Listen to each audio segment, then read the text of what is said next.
लेकिन ये यूक्रेन को लेकर के, रशिया को लेकर के थोड़े मामलात खराब हुए हैं, जिसमें जो ब्रिटिश एंड अमेरिकन जो प्राइम मिनिस्टर एंड प्रेसिडेंट ने कहा कि हम बड़े डिसअपॉइंट हुए हैं, इंडिया का रिस्पॉन्स शेकी है। आप क्या समझती हैं, इंडिया और अमेरिका के किस तरह के ताल्लुकात हैं? While sitting in Washington, what kind of depth have you understood and what kind of the depth have you seen in terms of the business relations between Washington and New Delhi?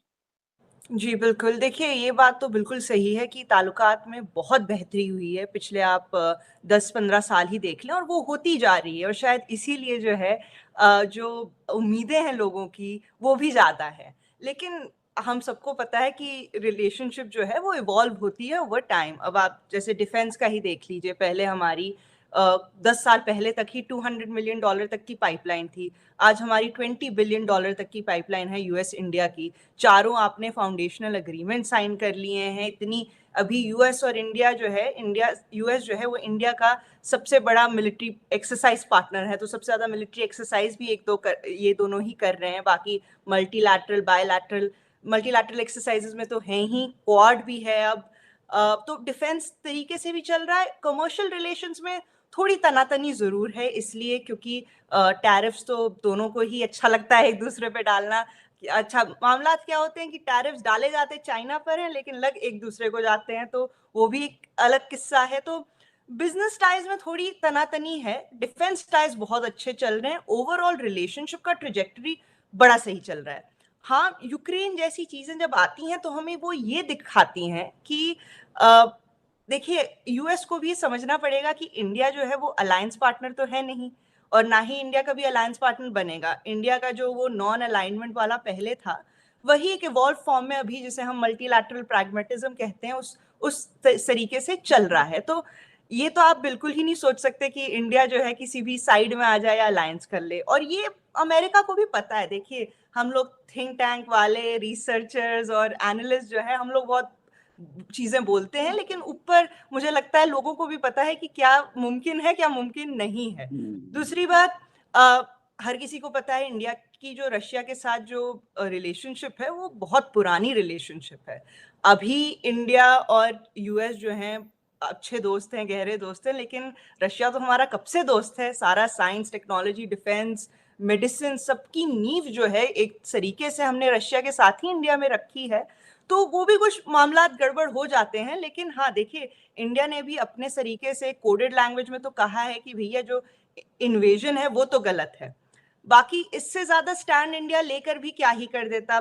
UN में भी veto तो करना ही था Russia को, तो वो बिला वजह तो बोलने में कोई फायदा नहीं। और जितना मुझे समझ आ रहा है, हाँ, डिसअपॉइंटमेंट जरूर है लोगों में, डीसी में, कि इंडिया ने और क्यों नहीं कहा, और क्यों नहीं कुछ कहा, यूएन में क्यों नहीं कुछ बोला। लेकिन मुझे जो लगता है कि ऊपर ऊपर जो है ऊपर के एचेलॉन्स ऑफ गवर्नमेंट में ये अंडरस्टैंडिंग है कि देखिए, आप इंडिया को छोड़ दीजिए, इंडिया जितना कर रहा है उतना बहुत है। अच्छा, कृति ये बताइए कि ये क्वाड को लेकर के इसकी बड़ी सारी डायमेंशन है, और एक डायमेंशन ये है कि बहुत सारे स्कॉलरशिप्स मिल रहे हैं। जो रिसेंटली प्राइम मिनिस्टर मोदी और ये चारों इकट्ठे हुए थे, क्वाड पार्टनर्स वॉशिंगटन में इकट्ठे हुए थे, तो आपको याद है कि इन्होंने सोचा कि हमें जो है वो स्कॉलरशिप देने चाहिए to understand the quad economies, culture, politics and all that. आप क्या समझती हैं, पीपल टू पीपल कांटेक्ट का क्या वर्जन है इसमें? इंडिया और अमेरिका के ताल्लुकात in terms of people to people contact तो बहुत अच्छे हैं, बहुत सारे इंडियंस मैंने देखा है अमेरिका में और बड़ी सारी जगहों पे बड़ा मुस्बत काम कर रहे हैं in improving Indian in American economy and obviously helping India as well. लेकिन आप ये क्वाड के एंगल में पीपल टू पीपल कांटेक्ट को कैसे देख रही हैं?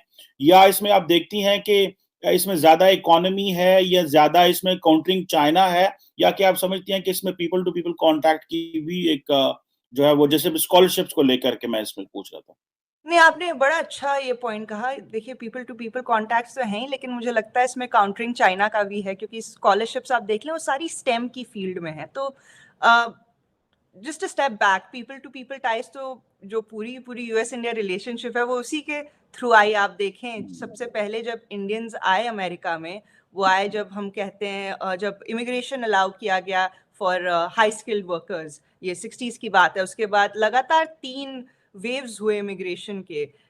यूएस में, और वो पीपल टू पीपल टाइज ही जो है उसी से यूएस इंडिया करीब आए, क्योंकि अभी आप देख लीजिए इंडियंस ने ऐसा राइज किया इस समय, Indians are the richest ethnic community in the US, even more than the whites. They are the most educated. सबसे ज्यादा डिग्रीज होती हैं, वो तो माशाल्लाह हमारे माँ बाप के कारण सबसे ज्यादा डिग्रीज भी हमारी होती हैं यूएस में, है कि नहीं? सबसे ज्यादा मीडियन इनकम हमारा है, even more than the whites.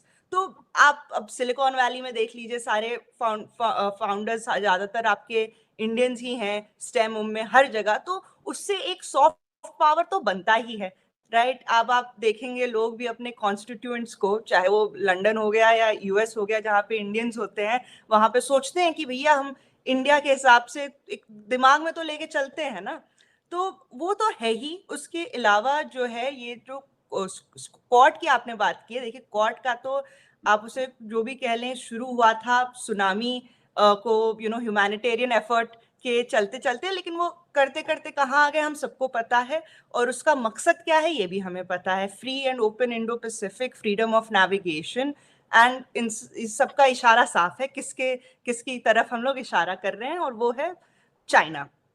तो ये भी जो क्वाड फेलोशिप्स को भी जो मैं हूँ उसी नजरिए से देखती हूँ कि ये सब जो स्टेम स्कॉलरशिप्स हैं ये इसलिए हैं ताकि हम सब विभिन्न विभिन्न देशों में हैं, यूएस इंडिया में, हम सब एक साथ आए और एक जैसी प्रॉब्लम्स को साथ में जो है मिलकर एड्रेस करें। अभी आप देख लीजिए चाइना के बारे में कुछ स्टडी नहीं है इंडिया में, यूएस में तो फिर भी है। चाइना स्पीकिंग कितने स्कॉलर्स होंगे, आप गिनती के हाथ में है, राइट? ये हम लोगों की भी कमी है, मैंने क्यों नहीं चाइनीज सीखी, राइट? तो यही बात है ना। अब और स्ट्रेटेजिक स्टडीज ये सब एक गैप है, और चाइना के लिए तो दोनों ही देशों में थोड़ा बहुत है, तो आई थिंक ये बहुत ही सराहनीय चीज है और ऐसा और होना चाहिए, क्योंकि देखिए डिफेंस ट्रांसफर्स जो है वो इजी नहीं होते, क्योंकि हमारी डिफेंस इंडस्ट्री ऐसी है। इंडिया की डिफेंस इंडस्ट्री जो है वो बहुत ही गवर्नमेंट कंट्रोल्ड है, राइट? यूएस की डिफेंस इंडस्ट्री बहुत प्राइवेट सेक्टर कंट्रोल्ड है। यूएस चाहे भी तो अपने प्राइवेट सेक्टर को ये नहीं बोल सकता